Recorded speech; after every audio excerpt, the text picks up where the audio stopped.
Señor, y andaré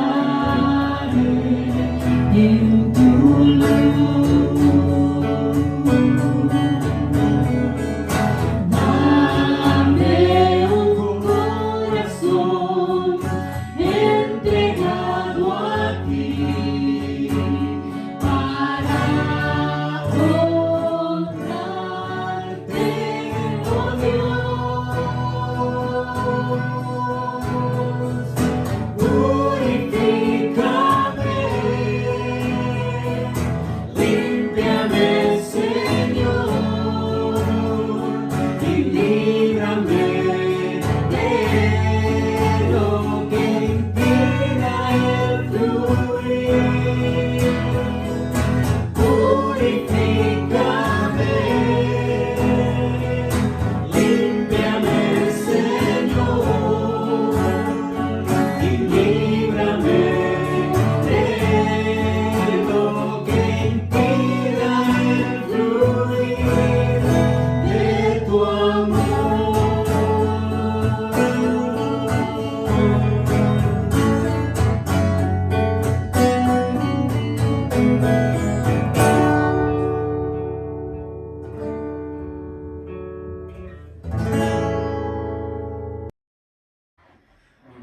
Muchas gracias por ese canto, y ciertamente es una alabanza, pero también queremos que sea el sentir, el palpitar de nuestro corazón en ese deseo profundo de lo que hemos cantado. Queremos ir a la palabra de Dios y queremos también disponernos para que el efecto de ella venga profundamente a cambiar nuestra vida, a darnos luz.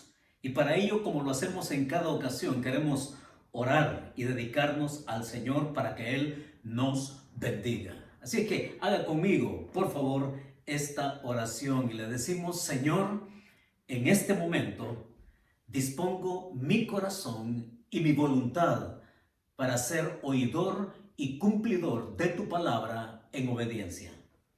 Guíame con tu Espíritu Santo para ser transformado a la imagen de tu Hijo. Que así sea.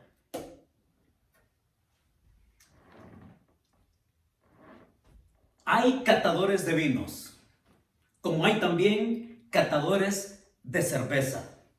Y esta semana escuché también que allá en Asturias hay catadores especialistas en los 40 tipos de queso que producen ahí.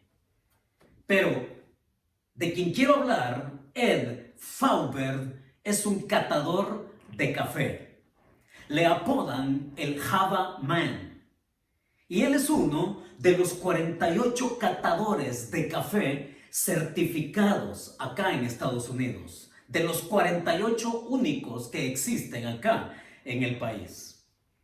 Ed Faubert se encuentra en el centro de una industria de 19,000 millones de dólares. Y es que sus perspicaces papilas gustativas están certificadas por el estado de Nueva York. Oigan, este hombre tiene tan refinado el sentido del gusto que puede, incluso con los ojos vendados, tener servida y una mesa con 300 tazas de distintos tipos de café y al azar tomar una, ¿sí? Y con los ojos cerrados darle un sorbo a ese café. Y no solamente, oiga, decirle que ese café proviene de Guatemala, sino que también este hombre es capaz de decirle que ese café viene de el departamento en que ese café se cultiva. Y no solamente eso, sino a qué altitud es que ese café se cultiva y de qué montaña también. Hombre, este hombre es una verdadera bestia. Y por bestia quiero decir superlativamente la experticia que tiene en saber distinguir, en saber diferenciar las características entre los distintos tipos de café. Su aroma, su brillo, su acidez, sus defectos, su limpieza, etcétera, etcétera, que le han valido a él ser uno de los mejores catadores de café en el mundo. Pero así como el hombre Java sabe distinguir, diferenciar las características del café, así también el cristiano está llamado a distinguir, a poder establecer la diferencia en la vida espiritual, en todo aquello que nos acontece. Es el cristiano llamado a discernir la voluntad de Dios, el propósito de Dios, las advertencias que Él da, los peligros que Él también nos alerta mientras caminamos y braceamos por este mundo. Dios quiere que nosotros podamos distinguir y hacer también la diferencia entre todo esto que nos vemos rodeados, por donde vivimos. El pasaje de esta ocasión nos lleva a la conclusión del Padre Nuestro. Nos lleva a la conclusión en el capítulo 6, verso 13, que el Señor ha comenzado en versículos anteriores como respuesta al deseo de los discípulos a que el Hijo les enseñara a orar. Y hemos dicho que el Señor Jesucristo, al enseñarles a orar, les describe a su Padre, pero que al describirles a su Padre, Él se explica a sí mismo, y es de todo eso que los evangelios nos hablan acerca del Hijo de Dios. Dios está en la búsqueda al darles esta oración, y al culminarla de esta manera, les está llevando a que ellos entiendan que Dios está en la búsqueda de que su propósito sea para ellos claro, de una manera personal, una experiencia privada e interior, no a la manera exterior como los fariseos. Dios, el Señor Jesucristo, acá les invita a hacer un viaje al centro de nosotros mismos. Nos invita a que vayamos allá muy dentro de nosotros mismos, directo al corazón, fortalecer el carácter y el espíritu, crecer en la fe y en la piedad, llevarnos a un sentido más profundo de su presencia y el cuidado que el Padre tiene de nosotros. Aquí Jesús termina su enseñanza y nos lleva a que nosotros en esta oración, notémoslo, porque toda la oración es tan envolvente que comienza dando y expresando la gloria del Padre, comienza con la grandeza y la gloria de Dios y termina en nuestra total dependencia personal con Él. Vamos allá a Mateo capítulo 6, verso 13. Mateo 6, verso 13. Una vez más, abra su Biblia, encienda su Biblia y vaya conmigo directamente a lo que el texto bíblico nos dice. Mateo 6, 13 dice así: y no nos metas en tentación, mas líbranos del mal. Y no nos metas en tentación, mas líbranos del mal. Hasta ahí vamos a llegar. No quiero entrar en la discusión académica de las otras palabras que siguen, porque tuyo es el reino, el poder y la gloria, porque ciertamente hay una discusión académica con respecto a esa frase. Ese no es mi interés ahora. Lo podemos discutir académicamente todo lo que quiera en otra ocasión. Pero hoy por hoy nos metemos a estas expresiones directas, precisas, que el Señor nos pone aquí en este versículo 13. Y no nos metas en tentación, mas líbranos del mal. ¿Cuál es el primer principio que en esta ocasión queremos compartir? Es este que aparece en su pantalla. Es este del cual usted puede tomar nota. Es de esto que yo personalmente deseo que lo arraigue en su corazón. El principio, cuando Jesús les está diciendo finalmente la manera en cómo tienen que orar y buscar a su Padre, Él les dice acá: pide ser guiado discerniendo el propósito de Dios. Pide ser guiado discerniendo el propósito de Dios en tu vida. Aquí hay algo que nosotros tenemos que ir estableciendo para que nos quede claro paso a paso y que el pasaje no nos suene extraño. Porque a simple lectura podría parecernos extraño. Así que permítame conducirlo con algunos aspectos preliminares para que entendamos cuál es el fondo del asunto en estas palabras de Jesús. En primer lugar, yo quiero que usted y yo tengamos claro qué entendemos por discernimiento. ¿Ah? Sí, ¿qué es el discernimiento? ¿Qué entendemos de eso? Es una palabra muy utilizada en nuestro lenguaje espiritual cristiano porque es una palabra muy bíblica. Pero preguntamos, ¿no? ¿Qué es el discernimiento? Y el discernimiento es saber distinguir algo de otra cosa. Es señalar la diferencia que hay entre ellas. Eso es el discernimiento. Saber distinguir, saber hacer la diferencia. Saber encontrar la diferencia que hay entre las cosas. Simple. No quiero tampoco darle mi concepto teológico. No quiero darle a usted mi concepto filosófico de lo que no. Quiero darle el concepto básico con que Jesús quiere que lo entendamos. El concepto básico es ese: distinguir algo de otra cosa, saber establecer la diferencia entre una cosa y otra. Así que ya eso, ¿no?, nos pone en el camino de poder establecer qué es aquello que viene de Dios y qué es aquello que no viene de Dios. Y por eso es que cuando pensamos en lo que está diciendo acá en esta primera frase, no nos metas en tentación, hombre, hay otra cosa que necesitamos tener claro, que la palabra que se usa aquí para tentación es la palabra en el texto original griego, es la palabra peirasmos. Peirasmos.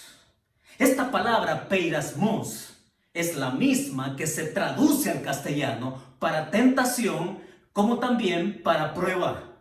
Se puede traducir ya sea tentación o prueba. Y entonces usted me va a preguntar, entonces ¿cómo es que distingo cuándo es que se refiere a tentación y cuándo es que se refiere a prueba? Y la respuesta es sencilla. Por eso es que le insisto vez tras vez que usted no se aleje del contexto. Porque cuando nos alejamos del contexto, entonces podemos darle al pasaje cualquier otro significado que no era la intención del autor o del que lo dice.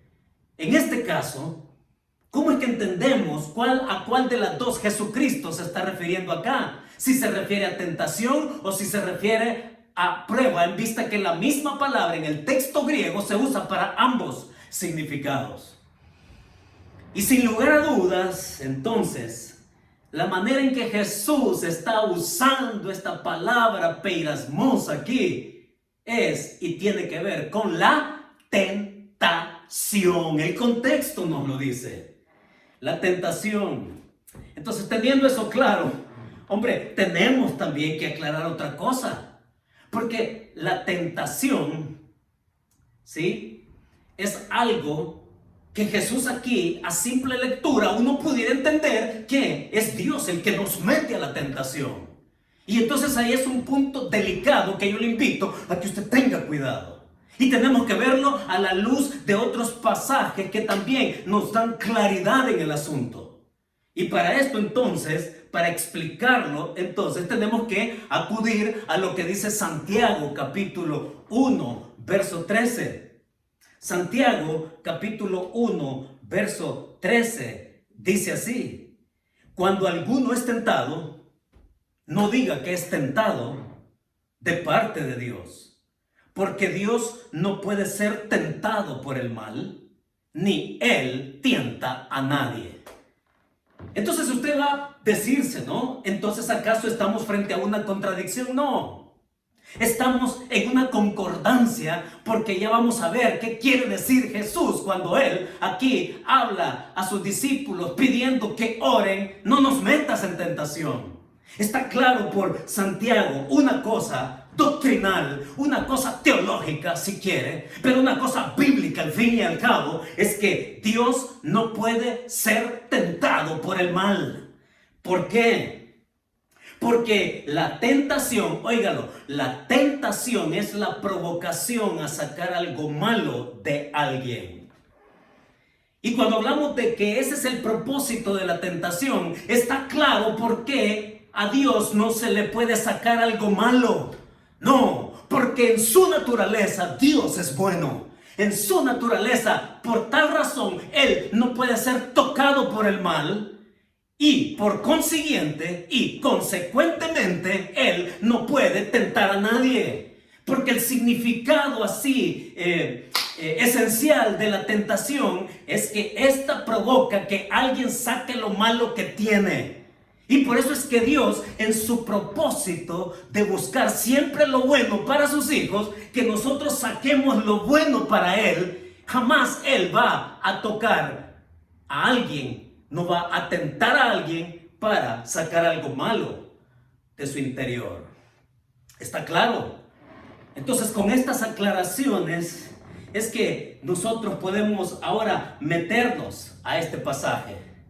Dios no puede ser tentado porque su naturaleza, por ser Dios, a Él no se le puede extraer algo malo. Y usted quizás estará pensando, ¿no?, en aquellos pasajes en el Antiguo Testamento, cuando Dios se refiere a su pueblo, cuando dice que ustedes me tentaron en el desierto.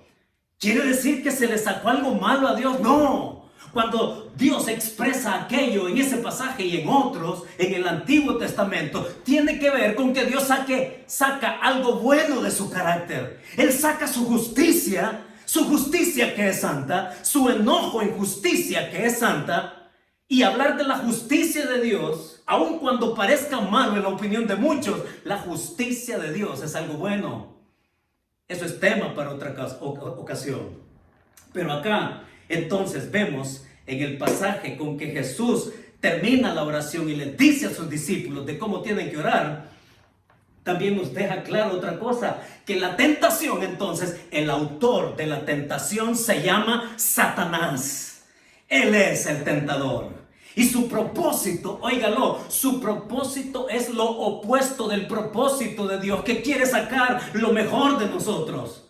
El propósito de Satanás al tentarnos tiene que ver precisamente con desviarnos de la voluntad de Dios, sacarnos del camino de su propósito. Y Satanás es el que provoca en nuestra naturaleza pecaminosa todo aquello que Dios no desea.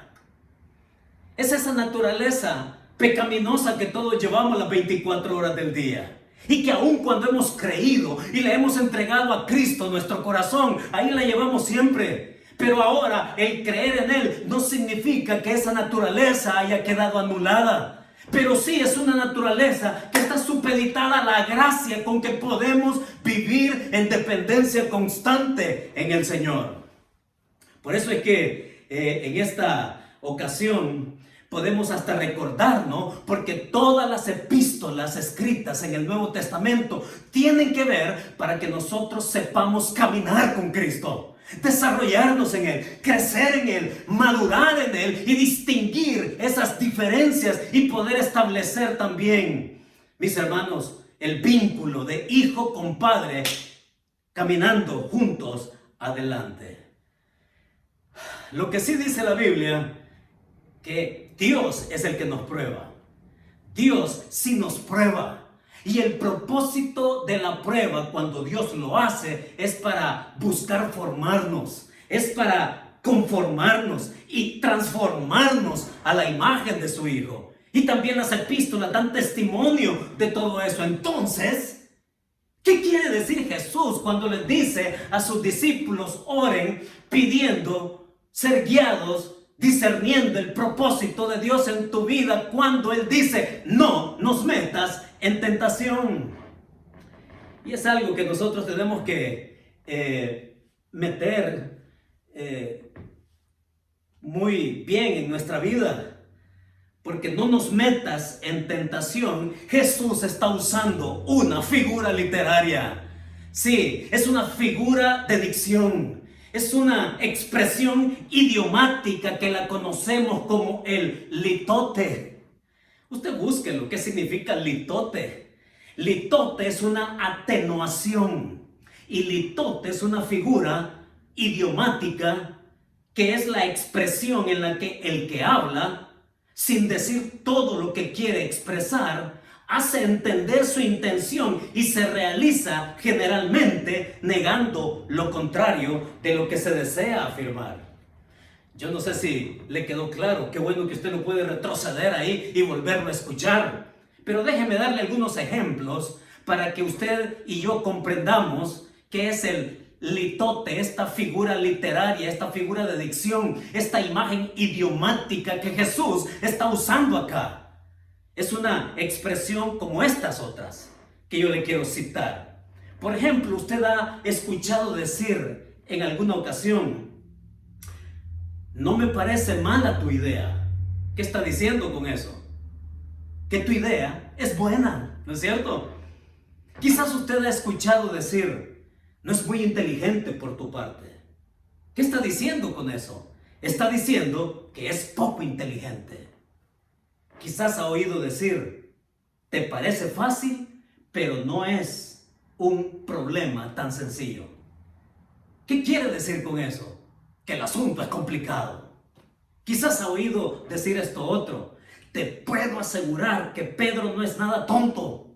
¿Qué está diciendo con eso? Que Pedro es muy inteligente. Y en este caso, cuando Jesús dice: no nos metas en tentación, al usar esta figura literaria, está diciendo que precisamente Dios no hace eso. Que le quede claro. Mire, espero que le quede tan claro, porque aquí es donde muchos, como decimos en nuestra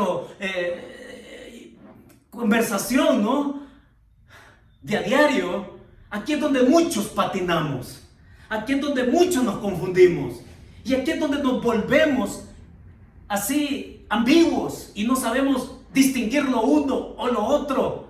Pero ciertamente cuando nosotros venimos a esta expresión de oración que el Señor le dice a sus discípulos: no nos metas en tentación, es porque le está diciendo todo lo contrario. Está diciendo: tú no nos metes en tentación, ¿ya? Y mis hermanos, la pregunta es esta. La pregunta que yo tengo para ustedes es esta: ¿sabe usted distinguir la diferencia? ¿Sabemos distinguir la diferencia? Porque orar de esta manera asume comunión. Orar de esta manera asume dependencia. Orar de esta manera, mis hermanos, asumo que yo distingo lo que Dios hace y lo que no hace. Y porque muchas veces no sabemos distinguir eso, es porque entonces las circunstancias nos dicen otra cosa de cómo es Dios con nosotros. Qué cosa, ¿no? Pero muchos no logran distinguirla. ¿Y saben por qué? Le voy a decir por qué no saben distinguir y por qué muchas personas no se saben explicar su presente, no saben explicar sus circunstancias y mucho menos saben explicar su futuro. Se vuelven ambiguos y caminan a ciegas, a gatas y a ciegas, entre la duda y la probabilidad. Y déjeme decirle que muchos por eso buscan explicaciones donde no la hay. Buscan respuestas en el lugar equivocado. Y cuando hacen así, y cuando hacen eso, es porque muchas personas, para entender su presente, oiga, ¿sabe lo que hacen? Para entender su presente y buscar explicarse su futuro, son personas que van y que consultan agoreros, consultan adivinos. Tratan de explicar su día y sus circunstancias leyendo y consultando el horóscopo. Son personas que van incluso a que les lean la mano. Son personas que van a que les tiren las cartas. Son personas que al irles mal, la única conclusión a la que llegan es esta, y lo he oído de tantas personas: es que entonces el universo está conspirando contra mí. Y nos volvemos ambiguos. Y le voy a decir por qué nos volvemos ambiguos. Es porque estamos inconexos. Yo le llamo estar inconexo. Y mis hermanos, cuando buscamos todas esas explicaciones que están así a la orden del día, todos los días, toda la semana, Oigan, hacer eso es buscar calmar la sed bebiendo arena. Es buscar calmar la sed bebiendo aguas de la alcantarilla. Es buscar, mis hermanos, caminar en el camino correcto, pero con los pies descalzos en medio de carbones encendidos. Es también querer sanar un cáncer poniéndose una curita. Usted sabe que no se puede. Cuando usted y yo nos volvemos inconexos, puede todo esto quizás estar siendo parte de la vida de muchos que me están escuchando en este momento. Y que para sentirse seguros van y buscan otro tipo de respuestas y otro tipo de explicaciones. Pero aquí el Señor, ¿no? Yo le pregunto, mire, yo le pregunto, ¿qué es lo que le influencia a ustedes, sus criterios, su perspectiva, sus decisiones? ¿Qué es lo que le influencia? ¿Ah? Para saber distinguir qué dice Dios, el Hijo manda que oremos pidiendo caminar en su propósito, no en sentido contrario. Mire, si usted es una de las personas que por curiosidad, por diversión o por un sentir de destino que quiere saber qué va a pasar y consulta todo este tipo de cosas, déjeme decirle que todo eso el Señor lo condena en su palabra. No es así el asunto. Busca la fuente confiable. Busca la fuente inagotable. Busca el agua cristalina y sabrosa de la comunión. Por eso es que el Señor les dice, no nos metas en tentación. ¿Ya? Es en esa oración cuando lo buscamos, es que el Espíritu Santo también ora por nosotros, con gemidos indecibles, dice la Escritura. El mismo que inspiró la palabra. Es que podemos, mis hermanos, hacer un viaje al centro del corazón mismo de Dios y abrevar nuestra alma con agua pura, agua santa, agua perfecta y caminar en confianza y saber distinguir lo que Dios hace y lo que no hace y saber distinguir nuestras circunstancias, ¿no? Así que yo le tengo acá una primera aplicación de esta primera parte de este principio que estamos compartiendo. Y la aplicación, mire, usted ya la habrá escuchado. La habrá escuchado de tantos pastores a lo mejor. Pero yo me quiero sumar a ese llamado, ¿no? A ese llamado con esta aplicación que yo le propongo. Y la aplicación es: busca a Dios en tiempos muy tuyos, en oración. Y elimina, óigalo, y elimina todo aquello que te entorpece para estar en comunión, en oración con el Padre Celestial. Porque de no hacerlo, entonces tú te vas a mantener, como decíamos el domingo anterior, en un terreno neutral. ¿Y sabe qué es lo que pasa en un terreno neutral? No pasa nada. Te vas a convertir incluso, o puedes llegar a convertirte en un terreno quemado. Miren, yo he tenido que recorrer semana a semana, por motivos de clases que imparto, cruzarme todo lo que es el Tuna Canyon, ¿sí? Ese lugar donde fueron aquellos incendios hace unos cuantos años. Y aquello que era verde, aquello que era florido, aquello que era hermoso, pasar por ahí y deleitarse y tener un refrigerio visual verde y cosa linda, ¿no? La Tuna Canyon. Después de esos incendios, hombre, miren, es deprimente pasar por ahí. Es deprimente pasar por ahí porque aquello que era colorido ahora es un gigantesco cenicero. Sí, terreno quemado. Da tristeza pasar por ahí. Lo lindo es de que con estas lluvias entonces ha empezado a reverdecer, así como nuestras montañas aquí a mis espaldas, ¿no? Estas montañas de Glendora que se quemaron también hace unos cuantos años, ¿no? Y qué deprimente, miren, la vida de muchos cristianos es así de deprimente, porque están buscando explicarse su presente y su futuro en la fuente equivocada. Y la manera de entender lo que Dios hace y no hace es estar en comunión, en oración con Él. Por eso, no seas inconexo. No te sumas en el pozo de la ambigüedad. Y que tú vengas entonces de corazón a corazón con tu Padre que te escucha, que te espera. Esto nos lleva al siguiente punto. Y el siguiente punto lo encontramos ahí en la otra expresión que está aquí en el versículo 13. La primera, ¿no? Y no nos metas en tentación. Y la segunda parte dice, mas líbranos del mal. ¿Cuál es el principio ahora? El principio continúa dentro de esa comunión de oración. Y Jesús está diciendo con ello, pide ser guiado, óigalo, pide ser guiado discerniendo la realidad de tu entorno. Pide ser guiado discerniendo la realidad de tu entorno. ¿Y cuál es tu entorno? ¿Cómo lo llama la Biblia? A ese entorno nuestro lo llama mundo. Sí, Jesús nos está advirtiendo, ¿no? Él estaba consciente del mundo en el cual vivía y él estaba consciente en el mundo que sus discípulos vivían también y en consecuencia nosotros en nuestro tiempo. Jesús está diciendo ahí, hey, discierne el entorno. Discierne esa realidad en la cual tú existes, en la cual tú vives y en el cual tu fe se puede poner también así en una lucha espiritual. ¡Wow! ¿Cómo lo entiendo yo?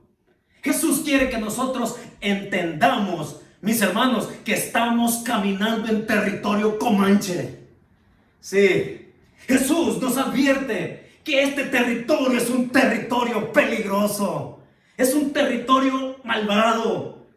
Es por eso que necesitamos establecer y distinguir esa diferencia, porque si hay algo que Jesús no hace, óigalo, Jesús lo que no hace es negar la realidad. No, nunca niega tal cosa. Y ya dijimos, ¿no?, que la tentación es la provocación a sacar lo malo que nos es inherente en nuestra naturaleza pecaminosa, esa que la llevamos todo el tiempo, esa que es portátil, es esa que estimula en este mundo nuestros sentidos. El mundo estimula nuestros sentidos. Y así fue como lo hizo otra vez cuando hablamos la semana pasada del Edén, Adán y Eva, ¿no? Eso fue precisamente lo que sucedió allá. Allá dice el pasaje de Génesis capítulo 3 que ella vio que el árbol era bueno para comer y que lo tomó, lo tocó y dice que gustó de él. Bueno, a propósito de catadores, ¿no? Ella fue la primera catadora de frutas de la historia. Sí, lo vio, lo tocó, lo gustó y dio a su marido, dice allá. Y es que, mis hermanos, cuando venimos a esta realidad de nuestro entorno, es porque el apóstol Juan también allá en su primera carta va a decirlo en sus propias palabras esto. Y dice allá que el mundo, dice, no, que el mundo, los deseos de la carne, que todo lo que hay en el mundo, los deseos de la carne, los deseos de los ojos y la vanagloria de la vida, no provienen de Dios, sino del mundo. Es Pablo cuando escribe a Timoteo, ¿no?, a su amigo y discípulo, pastor allá en Éfeso, cuando le hace referencia precisamente a lo que pasó allá en Génesis capítulo 3. Allá en el capítulo 2 de su primera carta, verso 12, le va a decir, porque Eva, le va a decir Pablo a Timoteo, porque Eva no fue engañada. Mejor dicho, porque Adán no fue engañado, sino que Eva, siendo engañada, incurrió en transgresión. Y allá el pasaje habla precisamente de esa línea de autoridad espiritual, que la mujer atenta contra eso por naturaleza. Ahora, eso es tema también de otra ocasión, pero el mismo Pablo le va a decir a los corintios, y ya sabemos quiénes eran los corintios, qué clase de vida tenían. Y allá cuando Pablo lo escribe en su segunda carta, capítulo 11, miren, yo se lo leo directamente, capítulo 11, segunda de Corintios 11:3, dice así: pero me temo, dice, que como la serpiente con su astucia engañó a Eva, ¿sí? Vuestros sentidos, dice Pablo, vuestros sentidos sean de alguna manera extraviados de la sincera fidelidad de Dios, de la sincera fidelidad a Cristo. Sí, estamos en un mundo así, estamos en territorio comanche, en terreno peligroso. Y hermanos, cuando hablamos de escenarios de este mundo, ¿acaso no fue lo mismo con que Satanás llegó allá en el desierto en esos 40 días como lo vimos en Mateo capítulo 4? Recordemos un poco aquello, porque como sucedió con Eva allá en Génesis 3, va a ocurrir también aquí en Mateo capítulo 4 en la experiencia de las tentaciones contra Cristo por el enemigo allá en el desierto. Y note todos los escenarios, ¿no? La primera tentación, que ante su hambre y su necesidad inmediata, que las piedras se convirtieran en pan. La segunda, dice que lo llevó allá al pináculo del templo. Y si usted ha ido a Israel, el pináculo, bueno, ya no está el templo, pero históricamente era la parte más alta de la ciudad. Y allá le dice, lánzate porque a sus ángeles mandará para que tu pie no tropiece en piedra. Lugares, circunstancias distintas, lugares distintos, pero la que me llama la atención, oiga, es la tercera. Es la tercera porque en esa tercera tentación, Satanás nunca le dice a Cristo si eres hijo de Dios. Solo en la primera y en la segunda. Por cuanto eres hijo de Dios, y dijimos ya qué significa eso, ¿no? Es una declaración cierta. Sí, Satanás sabe a quién tiene enfrente suyo. Y por cuanto eres hijo de Dios, no hay nada que a ti se te dificulte. Así es que convierte estas piedras en pan. Lánzate porque a tus ángeles va a mandar y te van a rescatar. Y por supuesto que eso hubiera sucedido. Pero óigalo, la tentación es la misma. La tentación es la misma, pero los escenarios son distintos. La tentación tiene que ver con que Cristo actúe fuera de la voluntad de Dios, del tiempo de Dios, del propósito de Dios. Exactamente lo mismo que ocurre con usted y conmigo el día de hoy. Pero claro, ¿no? Hay algo que le dije que me llamaba la atención de esa tercera tentación. Y es que cuando Satanás se lo propone, dice que le mostró todos los reinos de este mundo. De este mundo. Y le dice, ¿no? Todo esto me ha sido dado y a quien quiero se lo doy. Así que a ti te los daré si postrado me adorares. Miren, hay que prestarle atención a eso. Hay que prestarle atención porque necesitamos saber doctrinalmente algunas cosas, mentiras que Satanás dice. Y una mentira que él dice ahí, por ejemplo, que yo me pregunto, bueno, la pregunta que me hice fue, ¿cuándo fue que a Satanás le fue dado esto que él dice que le fue dado? ¿Cuándo? Dígame usted, muéstrame un versículo en la Escritura que diga que a Satanás le fue dado. Como tal, él lo dice allí, en esa tentación, todo esto me ha sido dado. Es Lucas el que avanza el pasaje de Mateo, agregando aquello allá. Entonces, cuando nosotros venimos a este punto, mis hermanos, tenemos algo muy cierto. Tenemos algo muy cierto, que una cosa, oiga, una cosa es entregar algo y otra cosa distinta es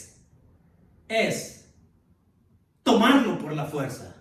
Otra cosa distinta es usurpar algo de alguien. Y eso fue lo que hizo Satanás. Fue Dios el que le había dado a Adán y a Eva, el que ellos señorearan la tierra, que la cuidaran, que se multiplicaran, sí, que ellos proclamaran la gloria de Dios en la creación.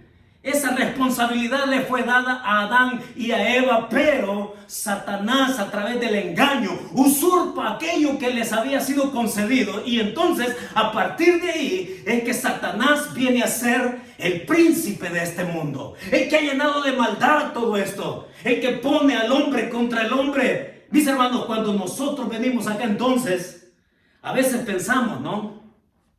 A veces pensamos que las tentaciones tienen que ver con aquellos pecados groseros y públicos y que cualquiera puede llegar a censurarnos. Pensamos solamente en pecados groseros y extremos. No. Mire, lo que yo veo constantemente es la tentación.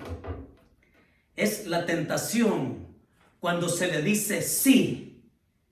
Sí, cuando nuestras convicciones se comprometen. Eso es lo que estoy viendo hoy, casi que a diario. Esa tentación cuando nos desvía, y ojo, porque cuando Satanás tienta a Jesús en esa tercera tentación, él no cita la palabra correctamente. Se ha dicho, ¿no?, que cita la palabra y que Satanás conoce la palabra, pero la cita incorrectamente. Vamos a ver eso. Les debo un montón de mensajes, ¿no es cierto? Pero me encanta, y hay una parte que en mí se satisface profundamente porque la respuesta de Jesús fue, escrito está, ¿no? Al Señor tu Dios adorarás y a Él solo honrarás. Así que yo me lo explico así, me lo imagino así. Así que Satanás, ¿sabe qué? Te me arrodillas ahora mismo y adórame. Yo soy tu Señor. Y saben, mis hermanos, mientras Dios siga siendo creador, Satanás seguirá siendo criatura. Amén por eso. Mientras Dios siga siendo soberano, Satanás seguirá siendo un súbdito, un vasallo. Que eso nos llene de esperanza. Pero cuando hablamos de cómo Él tienta, de cómo Él seduce, y que les digo que yo lo veo a diario, es que muchos venden sus convicciones, ceden a sus convicciones cuando oyen cosas que no saben distinguir. No saben distinguir entre la verdad y lo falso, o la media verdad incluso. Y es que hablábamos el domingo anterior. Hablábamos de la maldita teología de la prosperidad, ¿no es cierto? No es que yo voy allá porque allá dicen de que si yo doy $1, Dios me va a dar 10. La maldita teología de la prosperidad. Pero no solo es eso. También está lo que yo le llamo la maldita teología de la sentimentalidad. Todo es acerca de cómo me siento, ¿no? Todo es acerca de cómo me hace sentir aquello que me gusta. Si te gusta, hazlo. Y entonces le damos paso a la autoidolatría o la idolatría de otros que comercian con el evangelio. Vamos. Así es como podemos ser arrastrados. Y cuando Satanás le ofrece eso a Cristo allá en la tercera tentación, yo te lo doy, le dice. Yo te lo doy. No tienes que ir a sufrir los reinos. Yo te los doy. Mire qué ridículo, ¿no? Le está ofreciendo algo que es ya suyo. Le está ofreciendo algo que él ya tiene. Le está dando y ofreciendo algo sin que él pase por el sufrimiento. Y Jesús dice no, porque él se mantiene en el propósito de su Padre, que no va a haber reino, no va a haber gloria sin antes pasar primero por la cruz del Calvario. Jesús se mantiene en el propósito del Padre. Él discierne perfectamente su entorno, su mundo, la realidad, no la niega, y entonces Él sabe qué territorio está pisando. Espero que usted y yo lo comprendamos también. Miren, personalmente no me sorprende.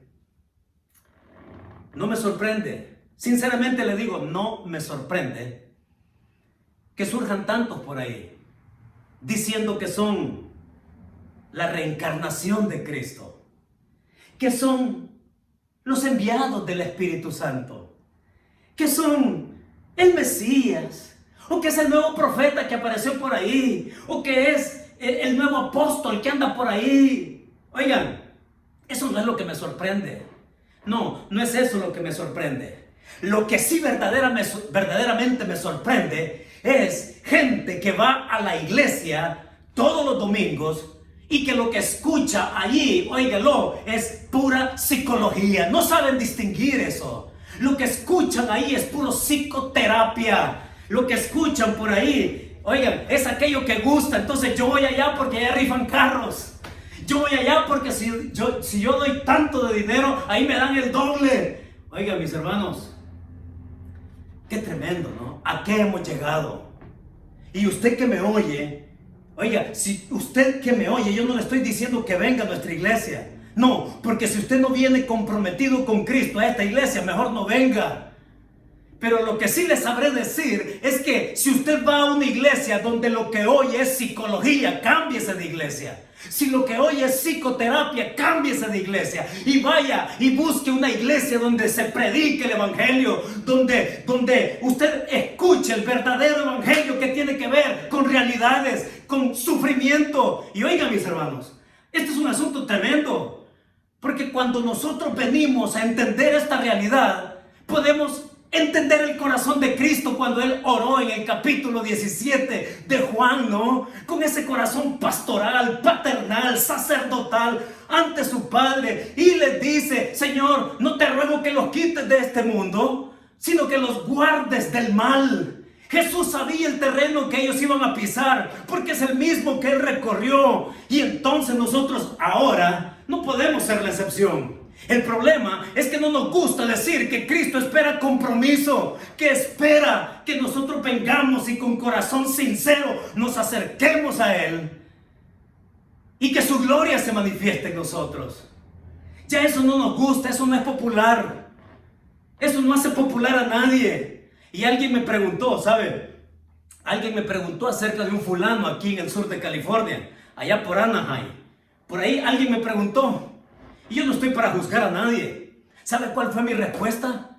Mi respuesta fue esta: el día en que ese fulano empiece a predicar el verdadero evangelio de Jesucristo, entonces que se prepare, porque la gente se le va a empezar a ir. Esa fue mi respuesta. Pero el gran problema es que los cristianos no saben discernir entre psicología, psicoterapia y la verdad de Dios prescrita en su palabra para nosotros. Jesús les dice: no, ora y pide ser guiado, discerniendo el entorno en el cual vives, en el cual existes. Y entonces, hermanos, aquí viene la segunda aplicación. La segunda aplicación es esta que usted ve en la pantalla. Llena tu corazón y tu pensamiento de la palabra de Dios. No solamente ores y tengas tiempos quietos, profundos, tuyos, de corazón a corazón con el Padre. También lee la palabra. Así que, hermanos, dijo Pablo, os ruego por las misericordias de Dios que presentéis vuestros cuerpos en sacrificio vivo, santo, agradable a Dios. No os conforméis a este siglo, sino transformaos por medio de la renovación de vuestro entendimiento, para que sepáis discernir cuál es la voluntad de Dios, agradable y perfecta. Discernimiento del propósito de Dios para nuestra vida. No nos metas en tentación. Discernimiento para entender la realidad de nuestro entorno. Líbranos del mal. Pero hay un tercer y último principio. Y es este que usted ve allí en la pantalla. El tercer principio es ya más profundo para usted y para mí. El principio es: pide ser guiado, discerniendo tus propias debilidades. Pide ser guiado, discerniendo tus propias debilidades. Entonces yo le tengo una pregunta. Una pregunta. Debemos preguntarnos con honestidad: ¿por dónde, óigalo, por dónde el enemigo encontraría un lado blando para seducirme? ¿Por dónde el enemigo encontraría un lado blando para seducirme? Usted sabe. Estoy seguro que usted lo sabe. Yo lo sé.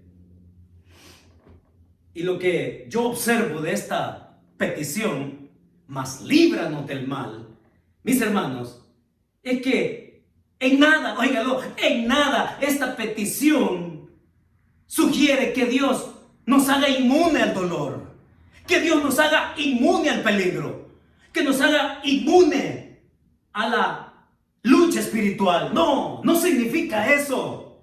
Jesucristo está realmente poniéndonos a que seamos conscientes a que esto puede suceder, puede suceder. De hecho, cuando leemos capítulo 4 de Mateo y Lucas, allá entre los dos dicen, ¿no?, que después que Jesús fue tentado, dice, Satanás lo dejó por un tiempo. O sea, en otras palabras, puede venir de nuevo, ¿sí? Y en nada la oración y la petición aquí tiene que ver, Señor, hazme inmune al dolor. Señor, yo no quiero sufrir. Señor, no. Aquí el Señor nos invita a que nosotros podamos estar claros que la seguridad tiene que ver con lo espiritual, no tanto en lo físico. Porque este mundo está tan lleno de dolor que podemos ser víctimas. Sí, podemos ser víctimas así, en consecuencia de la maldad de otros. Podemos ser víctimas del dolor. Así es como Jesús entonces ora por sus discípulos y pide al Padre que los guarde. Y cuando hablamos de pedir, siendo guiados, discerniendo nuestras propias debilidades, es que aquí yo me amarro con Pablo. Oiga, aquí he hecho a Pablo un compañero de viaje también. Y le invito a que usted sea un compañero de viaje del apóstol Pablo. Porque una de las cosas que nos muestra la Escritura acerca de él es que Pablo también, al final de cuentas, él fue consciente de que era un hombre orgulloso. Tan orgulloso como usted y yo. Es esa naturaleza que nos lleva todos los días a apelar a nuestro orgullo para aquello que nos place, para aquello que nos gusta. Es que no nos podemos quitar el imbécil, el engreído que todos llevamos dentro.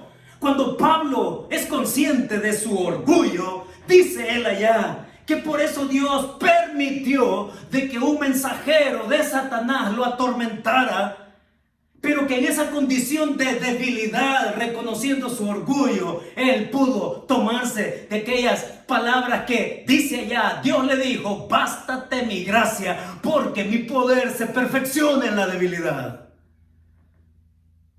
Entonces, seamos compañeros de viaje como Pablo, viviendo en dependencia por sus propias debilidades, el orgullo. El orgullo para Pablo era vanagloriarse de las revelaciones que él había recibido. El orgullo para usted puede ser de otra forma. El orgullo para mí puede ser de otra forma. Pero cuando venimos y entonces estamos alertas de esa realidad personal, íntima, profunda, interior en nosotros, aquí viene la cosa que quiero compartirle como aplicación. Dispón tu corazón para ser evaluado por otros que tienen una sincera preocupación espiritual por ti. Dispón tu corazón a ser evaluado por otros que tienen una sincera preocupación espiritual por ti. Porque ¿sabe qué he aprendido yo de esto? Que cuando se me acerca alguien con una sincera preocupación por mí, que me evalúen, entonces yo puedo disponer mi corazón a reevaluar lo que hago, para entonces enderezar mi camino. Porque de no hacerlo, entonces nos volvemos autopermisivos. Nos volvemos autoindulgentes con lo que Dios claramente Él ha dicho, eso no me gusta. Y mis hermanos, cerremos entonces. Discernamos nuestras propias debilidades viviendo a la luz de dependencia. Y la verdad que este hermoso verso con que Jesús cierra el Padre Nuestro es esto.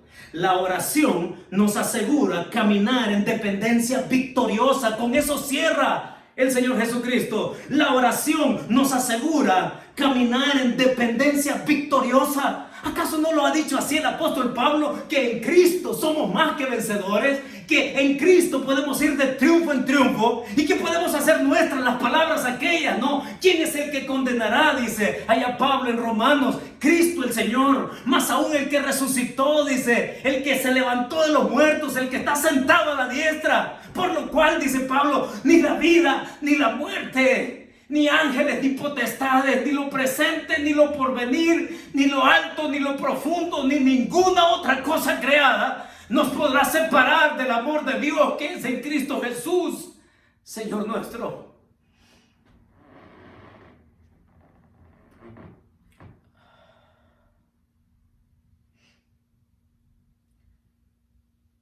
Que sepamos